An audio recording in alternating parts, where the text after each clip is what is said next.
तो भाई लोग आज सुबह सुबह मैं अपनी बाइक के साथ स्टैंड कर रहा था कि तभी मेरे पास साहूकार जी का कॉल आता है और वो मुझसे कहते हैं कि अरे आशीष तेरे ट्रैक्टर को लेकर जल्दी आ, खेत से गन्ने की बड़ी खेप शुगर मिल पहुंचानी है। फिर मैंने कहा ठीक है साहूकार जी मैं भी आता हूँ। फिर मैं अपने ट्रैक्टर स्टार्ट करके सीधा खेत पर आ जाता हूँ और गन्ने के बंडल को लोड करके सीधा मिल की ओर चल देता हूँ।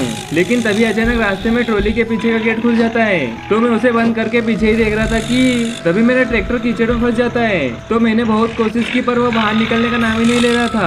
तो मैंने गांव वालों को आवाज लगाई और बड़ी मुश्किल से एक और ट्रैक्टर की मदद से मेरे ट्रैक्टर को कीचड़ से बाहर निकाला और फिर मैं जैसे तैसे वहां से निकला।